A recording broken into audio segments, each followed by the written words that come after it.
walked outside or something. What? It looked like there was another one of those glove thingies. We both have ours. Hey, you get a free glove. Hey! Is this an artist thing? It's a clammy-handed artist thing. Or a Cintiq user. I am a Cintiq user. I am too. What? Yeah, what is that? That sounds great. Ponies 3 Talk about the bread. This is bread. Everyone, meet bread. Hi, Brad. It is fake. No. You baked that this morning. You insult his skills as a chef. I'm sorry, but I had to make this rare, one-of-a-kind fuzzy bread. I can see the It's pixels! That's a nice one. It looks so soft. I actually bought it from Etsy. I did not bake it, obviously. Do it bready side up. Come on, you gotta show it off. Sorry! You gotta be jeez. presentable. Quit loafing around, guys. Have you been connected yet?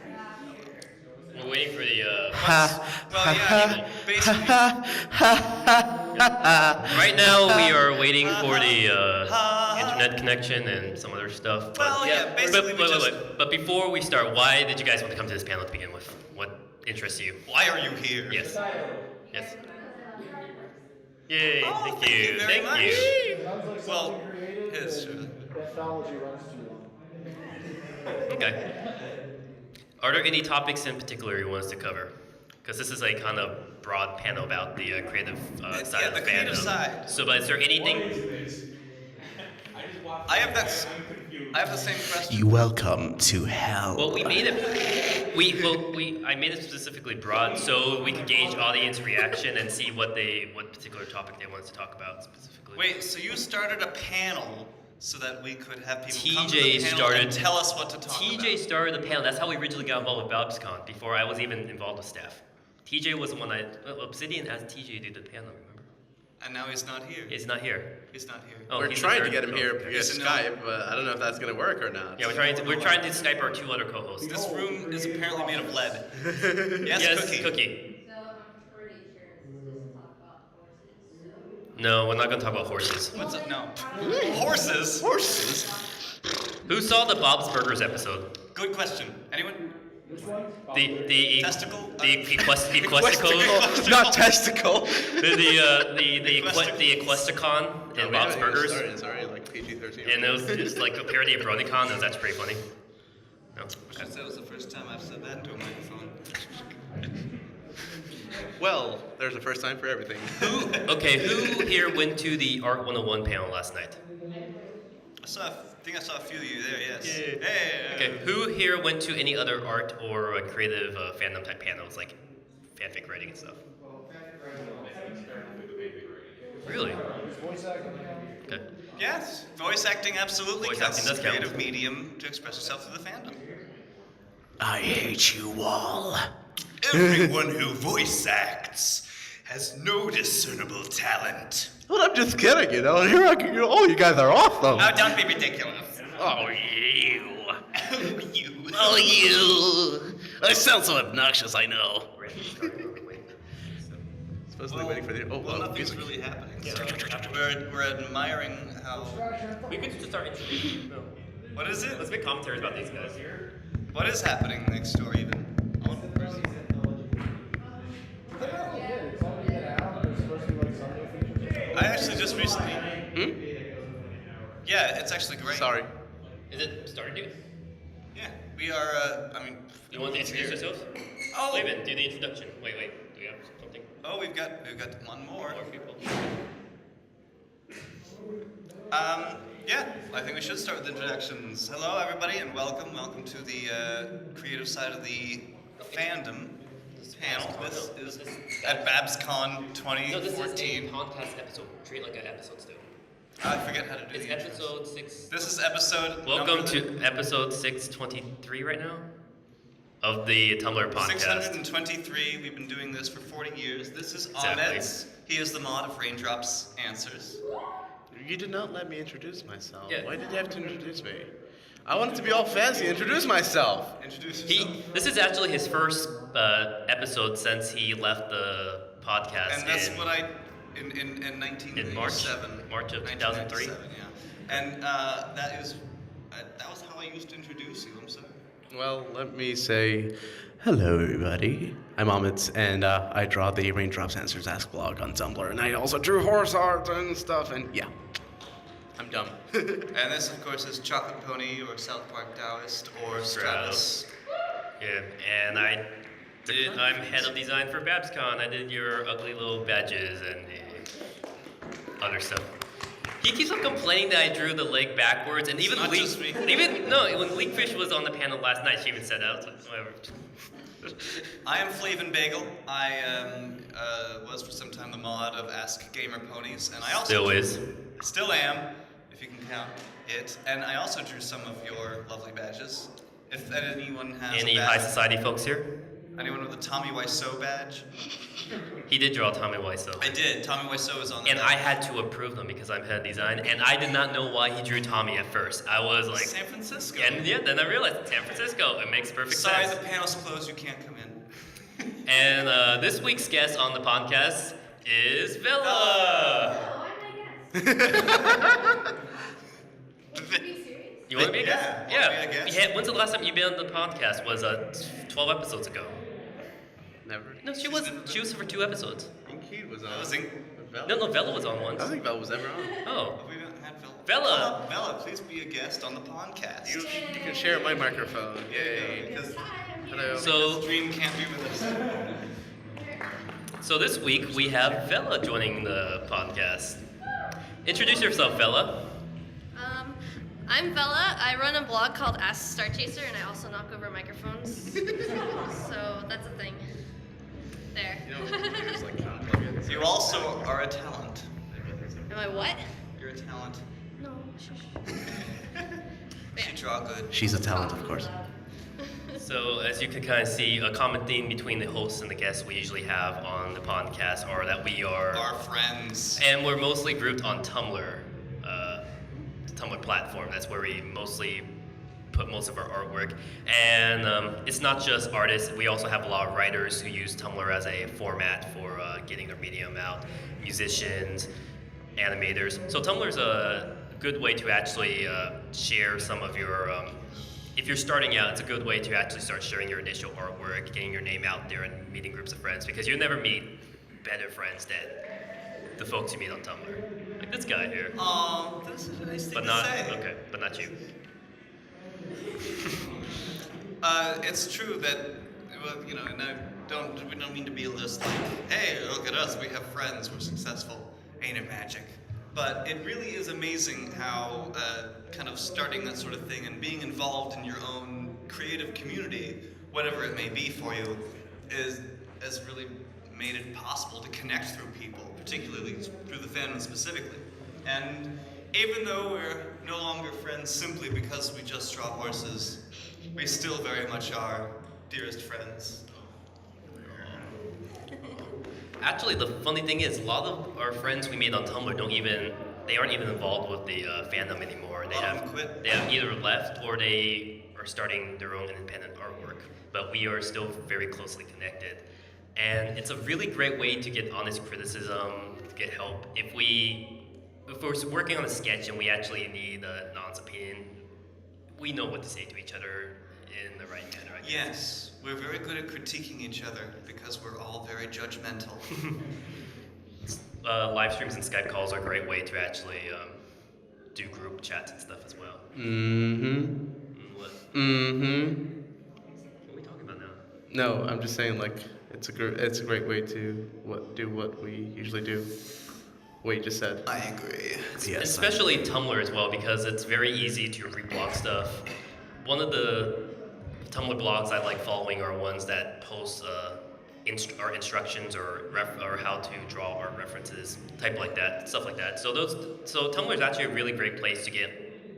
Instead of just taking an art class or buying an art book, you can actually get a lot of good information about not just drawing, but also starting to make music animations just on Tumblr itself, because Tumblr posts are. And you could also get in contact with your favorite artists on Tumblr as well, because they're more. It's more personal on Tumblr. I actually have something thinking about that. All of the whenever you see a kind of tutorial of how to make something, and us being artists, we're mostly familiar with the tutorials for making art and drawing and doing shading and that sort of thing. And really, I think they shouldn't be seen so much as a how to draw or how to edit in After Effects or whatever it is. It should be how this artist does that. I think that's really more how it should be taken, is I'm curious about how they do it, what their method is, because I like their stuff. And it doesn't mean this is the one way that everything should be done, because as far as methods go, there's not really a wrong way to make most of your stuff, or a wrong medium. I mean, sure, you could. But at the same time, you have to be careful with. Control. There are some people out there who do how to draw type panels or how to draw blogs and stuff, and you have to take a lot of their advice with grains of salt, because when you're on the internet, you can't really prove someone's credentials. Someone might actually have graduated from art school and actually be telling you this is the right way to do your shading and shadowing. And you can have someone who's never really taken any art class and they're only popular just because they draw what people like. They draw the they'll average. go and see what's popular and they'll just be like, hey, that'll sell. But that's not, this is one thing that I've always absolutely maintained about creative art. And yeah, sure, there's the whole starving artist thing, but you should create, never bearing in mind, I'm making this so that it will be popular. You should be saying, I am making this because I want to make this. And it's fun, it's who I am, and it's what I want to express. That's really what will make the best art. There are rare exceptions, but for almost the entirety of the part, you're just going to have people who will be have really successful art because they're like, yeah, it's just something I made, and then they'll be like, oh, I'm gonna make this popular, and it'll just flop because that's just the way that things work somehow. If you push it to be something, it'll just push it away. Actually, I would have to say one of the reasons why I decided to start drawing was it's gonna sound really cheesy, but I wanted to give back to the fandom for being like Counts? It's probably gonna sound like I'm gonna sound like a broken record saying this, but this fandom, like when I first discovered My Little Pony Friendship is Magic, I was in a really, really bad state during that time, and it was terrible. And when I discovered the show, I discovered like the whole fandom about it. I was never in a fandom before. Like what I used to do was just like video games, and that's it. I never really did art or anything like that. But after I discovered the fandom, it really helped me out a lot. It brought me back to where I was before, the whole stuff that's not really important now. And I said, you know what, I want to give back to this fandom, and I want to do something to, contribute to the fandom and learn a new hobby. Like, hey, I want to start drawing and something like that. I used to draw when I was like in elementary school, just really, really dumb-looking doodles. And then I said, you know what, I'm going to try doing that again, but take it a bit more seriously, and also try digital art for the first time. And I did that, and now it's been 3 years. It's actually been 3 years since I joined the fandom. It's been, I guess last week was the 3rd year anniversary. It's like the 12th of April. And I'm here in California now. Hey. All the way from the Kingdom of Bahrain. God. I think all of us have very similar stories of how MLP has inspired us. That's the reason I kind of picked the title Art Creative Fandom, because if you think about it, a lot of people who came on board before were kind of like, I was in college, I was in Johns Hopkins, very depressing because pre-med students don't really have best times. And I used to love drawing art, and I kind of got away from art because I was focused on studying all the time. I was briefly in the South Park fandom, but it wasn't as tight-knit. And then when I found the MLP fandom, I was impressed with all it's like, for most fandoms you see a few art pieces here and there, but for the MLP fandom you saw a broad range of all these different creative outputs. You had comics, you had animated videos, you had music, all this stuff. And all that was inspired by just one little show. So that's the reason why I kind of chose the title for this panel, Art Creative Fandom, because it's like it's in the show, Spark of Magic. All this united from one little source and became a source of motivation and inspiration for everybody. And seeing how the fans latched onto that and started inspiring other fans and inspire other fans. And a lot of these fans, even though they might not be drawing ponies anymore, have branched off and started creating their own thing or their own animations and stuff. And yeah, the show's great. Yeah. It's a great way to start, because you can't really make a living, or you can't really gain experience by, well, you can gain experience by drawing for fan fiction or within the fan community. But It's limited. the way, but it's a good launching off point. That's the thing. Because when you draw fan art, you have a lot of stuff to compare it to, so you can actually gauge your stuff. But it's only when you actually start trying to create your own original content, that's when you really shine, and that's really where your ability starts taking shape. Actually, I wanted to comment on that aspect. One thing that I've noticed a lot of times happening is that people start out with like brony fan content, something like that. When they try to branch out to something else, they notice that there's a lack of like following moving over. So their new stuff that's not brony related ends up feeling like it's a flop just simply ends up feeling like it's a flop just simply because of the fact that it's not as massive as what they had with the original brony community. And so it's sort of like it may be a good launching platform, but it can also, if you don't recognize what's happening, it can also be very disheartening at the same time. Very true. But if you kind of think about it, the fandom's going to kind of last for a long time. But the main The ride will never end. But the golden age of, like, for example, Tumblr Pon. A lot of people ask us how to create. We used to. Our podcast was called the Tumblr PonCast, but we dropped the Tumblr part and just made the PonCast because the Tumblr Ask blog, the golden age of Tumblr Ask blogs, has kind of died down long already last year. It's sort of gone back into the teenage girls whining about their problems again. So, but the gap, there's always a small time gap for when certain things are going to be at their height. So, and your popularity level will be very high if you fill this particular niche. You have to take as much inspiration from that before you actually go on and create your own original content. And it's because if you did create your own original content first and put it out there, you aren't going to get that much people. But if you, for example, did a Ask the Prize blog, and then you want to make your own animated show, yeah, you might not get as much people following you for your new show, but at least you would have gotten a lot more than if you were just starting off the bat. Yeah, there's a lot of, even though it also kind of has a double edge, because yeah, you will get a lot of people, and even when you do make something new, you'll have a lot more people looking at your stuff than if you never did anything pony or anything else popular that might be. But something that immediately made that come to mind is I was talking with Sophie Cabra, and I said, hey, I read a comic that you made. She said, oh, a pony one? And it wasn't a pony one. It was kind of an original thing she'd done. She was kind of surprised, like, oh, you actually appreciate my art that isn't pony. And for anyone who knows of Sophie Cabra's work, she is fantastic. She's just, it's really clear that she loves what she does, and she really does great artwork. And even bearing that in mind, even she kind of faces the thing of, all right, I'll make something pony, but it's not going to be or something not pony, but it won't be near as popular. And for our guests for this panel, we have Bella. Would you like to talk about your what you gauge from your time within the fandom and how it's inspired your artwork? I guess I started joining the fandom because I joined Tumblr ages ago, and then I quit Tumblr because it was pre-Brony Tumblr. My Little Pony came out. I started watching it because one of my friends, Rye, started watching it, and she made an Ask blog, and I was like, oh, that's super cute. I'm gonna do that too. So we both did it for a while. I got pulled into a Skype chat, met all of these guys, and they were super awesome, and we've been friends like ever since then. It was super great.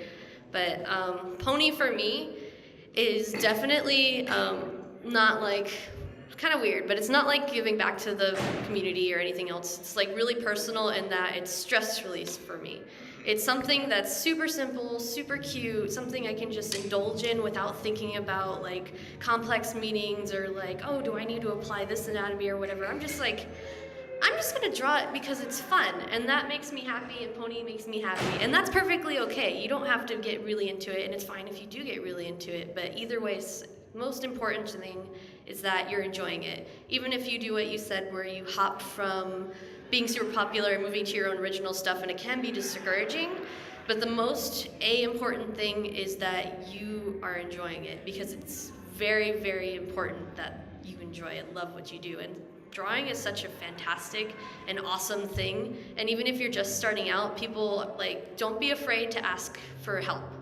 Like, all the community is amazing. If they're not and they're rude, that's them and they're just being jerks. But if you ask anybody, even a popular artist, just say, hey, I'm starting out, I have a drawing, can you look at it and tell me where I can improve?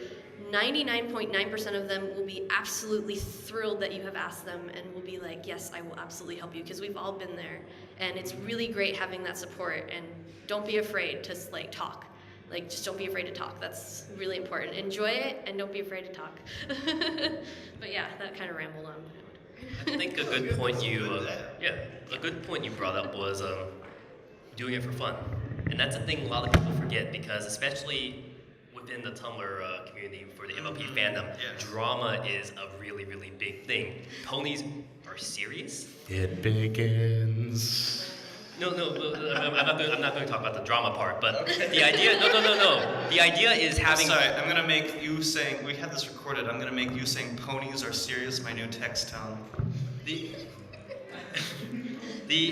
idea is doing it for fun, because when I draw myself, I draw as well, but there's a difference between drawing for profession or drawing for experience and drawing as a form of relaxation. Yeah. And I'm not going to I don't want to be a professional cartoonist or illustrator. I'm studying to be a surgeon, a doctor. So for me, the experience I gain is really not going to help me in my professional life. So when I draw because it's enjoyable for me. It's a way to relieve stress. And when you take something that's supposed to be fun, a fun hobby, seriously, that's when it becomes kind of rocky and dangerous. That's why when you see a lot of, I guess, panels or how to do this or that, or Brony analysts, episode analysts, they end up being more pretentious, because they're taking something that should be kind of cutesy, something enjoyable, and trying to make into something serious, which Ponies should not be. It should be something that's more happy and fun, I guess. And On the same token, it's totally okay to be professional with it. Some people make their living off Pony, and that's okay. Like, I'm not gonna judge Like you if our you friend really do Cookie take right it there. seriously. But if you don't like love your art, it does show. Like, art is a very subconscious thing, and a lot of things come through in your art. So if you hate a piece, I can look at a piece from an artist and tell if they loved working on it or if they hated working on it. Even if it's the same skill level, it shows. So the most important thing is that you love it, because it will show and makes that piece so much better. It just makes it amazingly better.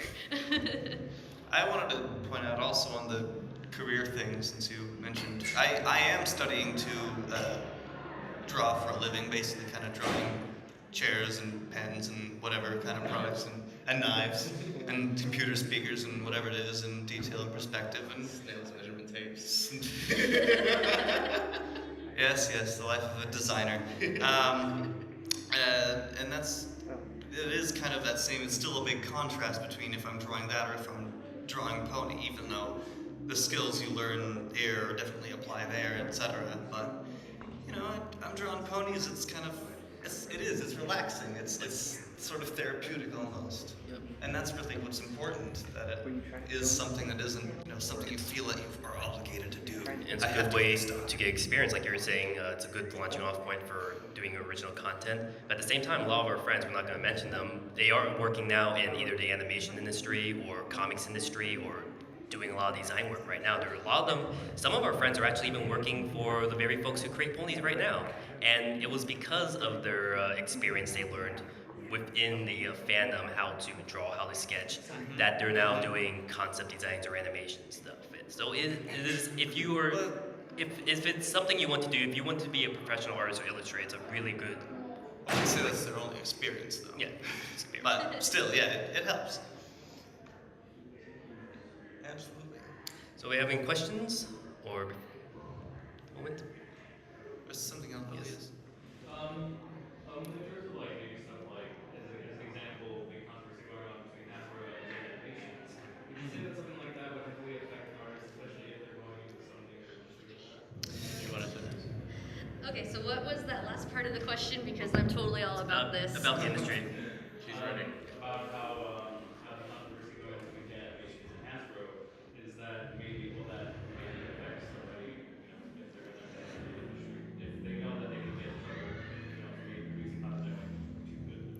The thing you have to understand about that is Hasbro has their stuff trademark, and a trademark is different from a copyright in that if you do not protect your trademark, you can lose it. Yeah. So with Janimations, they were using trademarked characters in their animations. It was getting popular. I don't know if he was making money off of it, monetizing the videos off of YouTube, but they just asked him to remove them because it forced them, it got so popular that they could have lost their trademark. Now what I understand with him is they're still going back and forth. They have put some parody videos that fall under fair use law, which means you can use them because they meet certain criteria under the law, like the Don't Mine at Night. They put that back up, they let him put that back up, and he's still talking back and forth with them. So the biggest thing with copyright and conventions and things like that is please don't see Hasbro as a bad person. They're just protecting their IP, they're protecting what they own, and copyright can get really complicated and a really big deal. With conventions, when you sell their merchandise like these or prints or anything, you go into it understanding that they could pull the cease and desist card, and you go into it understanding that you are doing something that, while not necessarily legal, they do allow it. Like, conventions have to be approved by Hasbro. So they do know that artists are vending, they do know people sell commissions, and if they approach you, just try to talk with them. Don't get defensive, don't like try to white knight somebody who's getting like cease and desisted by them. Like, it's not a bad thing. It's a good process that it's great because usually they want to work with you. And if you're polite and professional about it, they usually let you keep like what they can let you keep up. And that's a really good thing. So yeah, that's one thing as far as corporations go. Hasbro has been really generous and forgiving with us. You know, even bearing in mind things like Fighting is Magic or Jan Animations. They do have to take some steps, but they're still really pulling punches in a way that's, you know, not in a way that's just sort of out of pity for us, but just in a... Because they like their fandom. Yeah, they want us to grow. They appreciate that we like the show. When I was getting my prints done, actually, the guy that I was like, yeah, here's the stuff, he was a little worried. Like, he was asking me, now, is this kind of okay from a legal aspect? And I knew that he kind of knew about ponies and everything. He had ponies on his desk. But he was telling me that Disney is like really strict about that sort of thing. Mickey Mouse, copyright protection Very laws. much so. Disney, if you're employed at Disney, Disney gets very strict about it. But if you're an employee of Disney, they have a contract you have to sign. Anything you draw, even if you're at home with your own piece of paper and a pencil, belongs to them.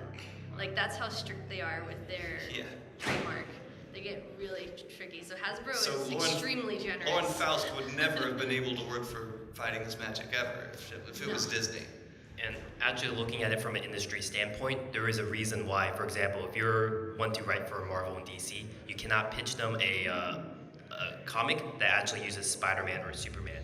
Because if, let's say you did a Spider-Man story and you pitched it to Marvel and they turned it down, then 10 years later, someone did a very similar Spider-Man story and it looked like it had similar elements to your plot, then you would actually be in the right to sue them for using elements of your story. That's why most creators like J.K. Rowling are not allowed to read fanfics or fan comics of any of their creations, because if they actually...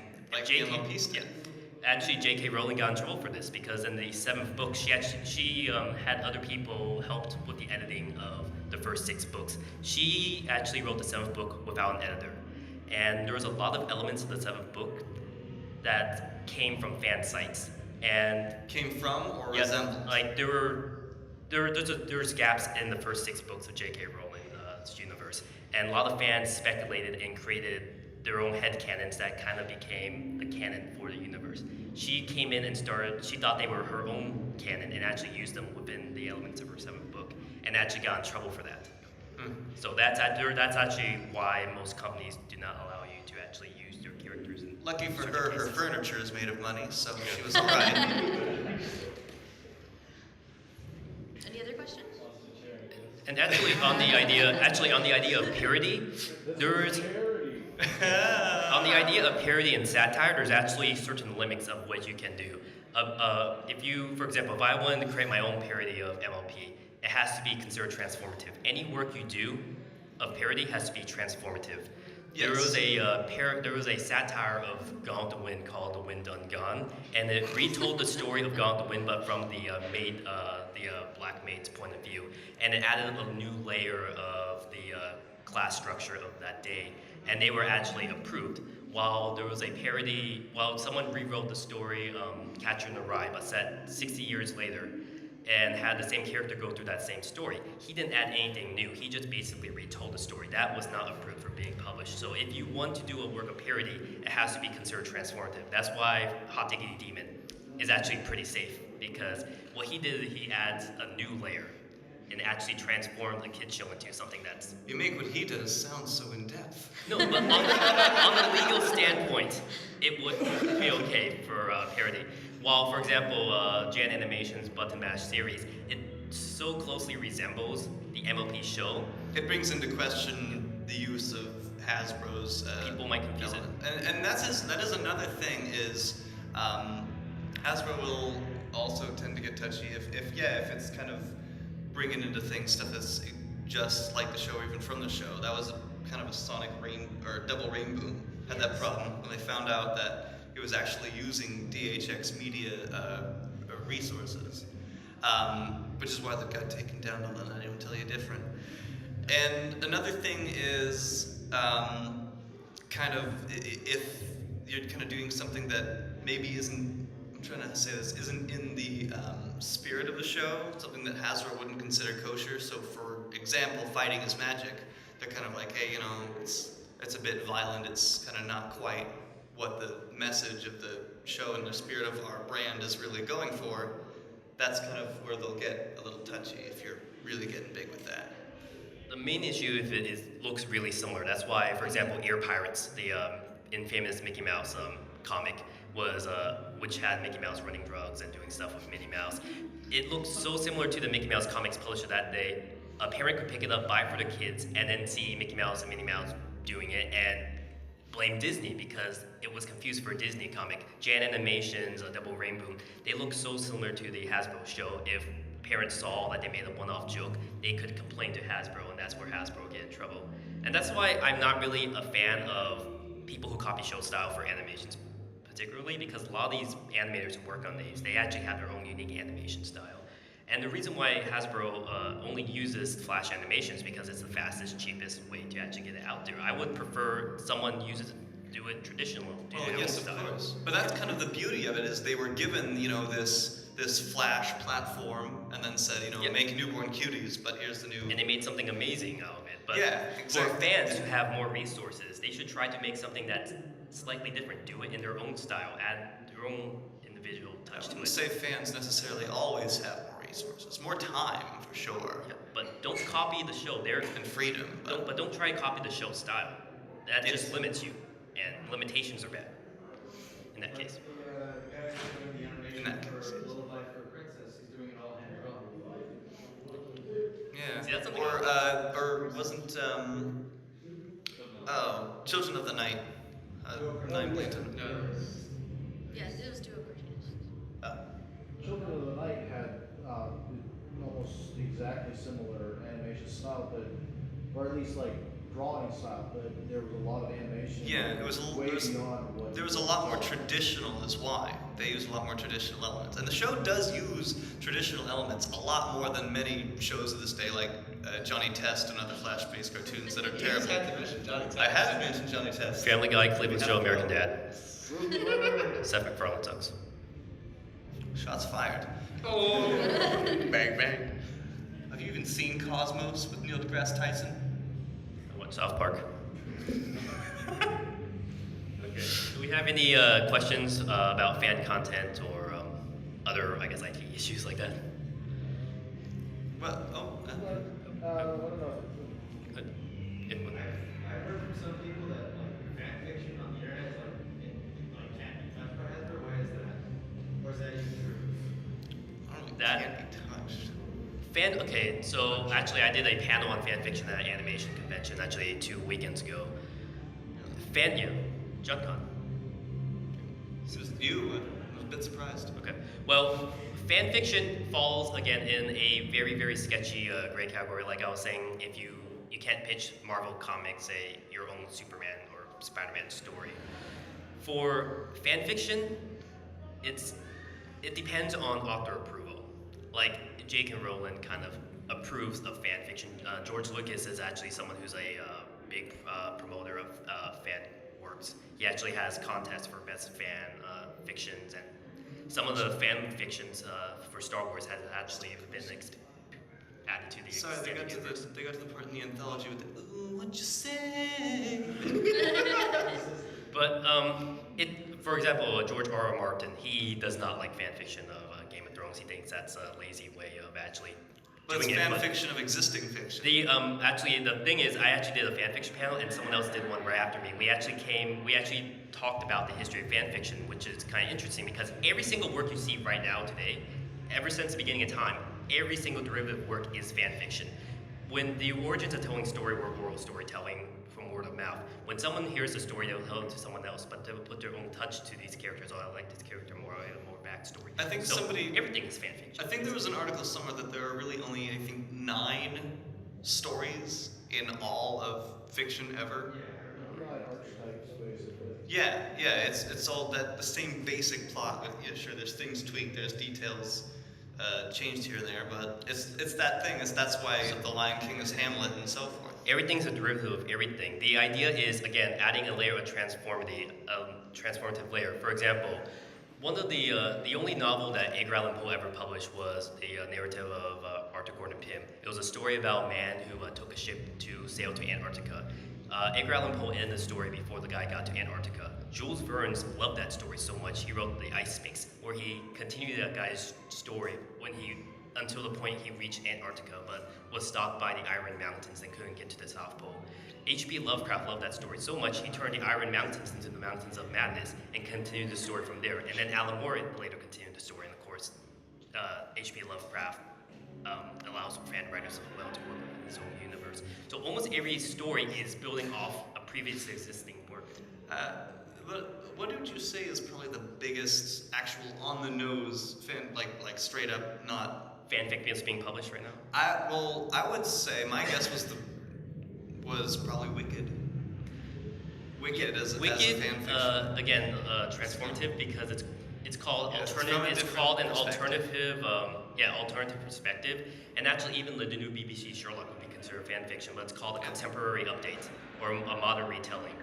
So, but that would work because it's outside the copyright laws have lapsed on those works. So you could do a fan fiction of Sherlock Holmes or meets Dracula and fights the Martians from War of the Worlds, which Alan Moore probably did already, because they are not protected by any copyright laws. But if you want to do a story where Hannibal Lecter and Eric Cartman hung out with Rainbow Dash, you would get into tricky areas. That's why you would use analog characters. So you would have, for example, you could call Hannibal Lecter the Doctor, and just kind of have But doesn't count if you make make him Hannibal Lecter, but don't add. If you make your pastiche of a character just a rip off of another character, it kind of defeats the point. Unless, again, you have to make it transformative. For example, Alan Moore, you guys know he might have wrote the League of Extraordinary Gentlemen comics. It took place in the Victorian era, so he was pretty safe. But he actually wrote more League stories for the modern day, and he wrote one for 2009, and it used modern day characters from, for example, The Wire, Arrested Development, and the main villain of this new League story was Harry Potter. But it wasn't Antichrist, right? Harry Potter was the Antichrist, and he actually Naturally. Wait, But is the this thing the is, character Harry Potter or the actor who he played made Harry Potter represent an analog of what's wrong with modern fiction, and by instead of making Harry Potter the chosen boy wizard, he made him. This is what's wrong with modern fiction. He encompassed everything he hated about franchises and modernity into the character of Harry Potter. So He's a very grumpy old man. I'm surprised there are MLP references in the League of Extraordinary there's Gentlemen. the Wonderbolts and Apple Cider was referencing that. But that's how you could get away with it. So if I would actually I might be able. I'm actually working on a kind of parody of MLP, but I'm making each of the characters represent different analogs in Even Littler Pony. contemporary culture right now, and I'm doing that convention one. Don't you remember? Oh, The Brony convention, yeah. I'm doing a murder at Brony contact story. It's very fun. I've been working on it for novel writing month. It's pretty fun. I'm doing Discordia Girls. Ooh, see, that might work. Instead of Twilight going through the mirror, Discord's actually there, and he goes through instead. Discordia Girls. Everyone look that up. Yes. I'll be in talks with Nighty. I'll make sure he gets it to the top of the page. I want to see that. Questions? I don't know. I was talking on Skype. Oh, Doctor Who's? Question Doctor Who's. Yeah, so like it's kind of just, let's say they're branching off from something and kind of just, transforming it and like maybe also like combining all this with another resource into something that could be considered original in a way. You guys want to talk about that? The Doctor Who's an assistant, right? Not really. Okay, you talked about the Doctor Who. Oh, well, that's He does. You guys know about it more? old Doctor. I'm in the group. What? Oh. Oh, Really? Oh, okay, I see. Yeah. Oh. Wait, what group here? I'll leave the meeting. This is so much fun. We're here in a suspicious occasion.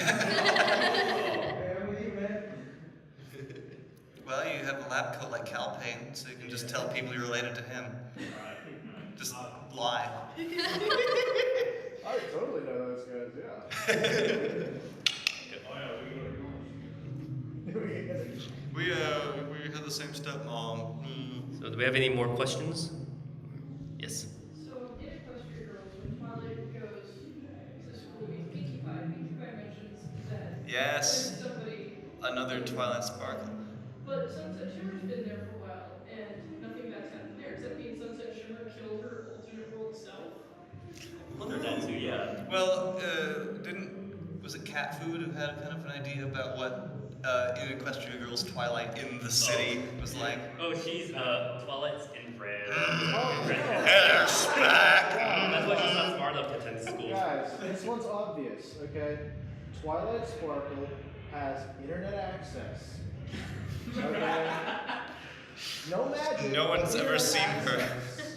Okay? I mean, this is pretty obvious that instead of being a regular wizard, she's a computer wizard. She's straight up hacker. And possibly uses webcam for funding. So this is basically what Twilight Sparkle is, the Equestria Girls version in Pony Town, or Humanville. Well, it's like that's why she's not at the school. It's because she has internet. She can get her friendship through. I have online friends. She's just sitting in her basement. She's just like, I am able to obtain all the information through the mainframe of Camelot High School, and I can find out all of their information. More Fritos. Is she wearing a fedora? So she's basically Twilight is wearing a fedora. We're doomed. internet basement dweller who goes on 4chan and Reddit. And of course, that makes sense. Princess Celestia calls you need to make friends. You're not my mom. Don't call me again. Plot twist: Princess Leslie isn't her mom. She's so busy as a principal, she's never had time for her daughter. Oh. Wow, we made that sad quickly. Wow. Well, it is kind of sad. I mean, Twilight without the friendship. Oh, that's right. Was there not also a Sunset Simmer? The Sunset Shimmer, that was the movie that we saw was from the Pony World. So. But yeah, that was Pony's Sunset Shimmer. Yeah, what about the human Sunset Shimmer? Knowing her, that's probably what she did. Or Celestia was just smart enough to send her to a different country. And her other You self there? was What's your like- name? Sunset Shimmer. Yeah, you need to go on a secret mission to France right now. It'll be human pun country. Human pun country. Maybe it's like French. Hansylvania. But they should like human country and city is like a human pun. Human pun. Yeah, or Hans land. I like Hansylvania Pennsylvania. instead of. Anyway, where are we? But we have I think we only have a How few much more time minutes. we So, got? we have any wow, last minute girls. questions? Any last minute questions? Well, we got here at what, quarter till? We need to go back to selling. Oh yeah, we should plug in our table. We're table A1 and A2 in the artist alley, so Oh, make sure yes. I'm B3. I'm in the back by the exit. Go Super visit cool her. with marble yarns. Captain Luna, if you guys know that Tumblr. And both that table and myself will do little on-site color commissions. Yay, plug in. And we're also doing another panel tomorrow called 100 Years in Narrative Art. It's the You are? well, I am doing, but you guys can join in. Okay. It's a panel that talks about the history of pop culture from the publication of Peter Pan in October 10th, 1911 to MLP, which aired on the Hub on October 10th. I actually remember this 2011. panel from BronyCon. I liked it a lot. It got good It was a reviews. lot of Like even fun. the Baltimore Sun said it was like one of the memorable panels from Baltimore Sun Yeah, said Baltimore that? Sun. Yeah, I have the article. It's pretty cool. Oh, and do you guys know Blind Dash? Blind Dash is coming off hiatus. The order's right there. Right This is over the there. official announcement. That's it right So it's rebooted. there. Yeah. Be excited. What did you have? Flavin, since we're both here and we've got microphones, how about we sing a song before we leave? Absolutely. What song should we sing? Oh. Do you want to be? Play Freebird! I'll be Crystal. You want me to be Chrysalis and you can be Yeah. Cadence? I'll be Cadence. You be Chrysalis. Okay, wait. Let me remember the lyrics. Listen over there, it's gonna be embarrassing. All right. This day is going to be perfect. The kind of day for which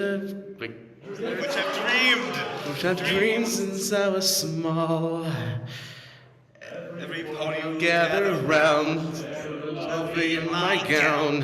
What they don't know is that I have fooled them all. This day was going to be perfect, the kind of day of which I dreamed since I was small. But instead of having cake with all my friends to celebrate my celebration, it's been so long since I sang this in the shower. I won't partake in any cake. I won't partake in any cake. Wait. No, that's the second part. I could care less about the dress. I could care less about the dress. I won't partake in any cake. Thank you for coming to the PonCast panel. Woo! Oh, Scout's mother, I'll be there very soon. Oh wait, actually we should plug our podcast. If you guys like what you guys saw here, listen to us on Celestial Radio at 8.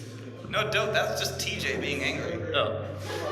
Okay. Just follow us on the PonCast on Twitter or Twitter. thepodcast.tumblr.com. We are on Celestial. Google PonCast. Yeah. We also have some videos on YouTube. We did a coverage of Unicon. That's PONcast. We also did a really good exclusive on the whole entire Sweet Apple Acres Con. Burning. We did. We got interviews with everyone involved, like Obsidian Winter, Final Draft, Silver Eagle, Snowden Ponies. So that was a 6-hour interview. All those people. Yeah, it was a really good interview. I loved it. It was good. That was a good one. That was a good one, you guys. Yep. But yeah, if you like us, we actually might be starting a new podcast pretty soon. So. Blackjack. Oh, what? Buy stuff from our tables and Buy stuff from our tables. and Bella's And table. Bella's tables. And Yes. Does anyone have change for a button? And if you guys want any art advice, let's like one of this one for our media model for losers. So I will help you out with anything. Ooh. She's cool. Talk to her. She is very cool. thank you for Anything joining. else? That's it. Thank you very much.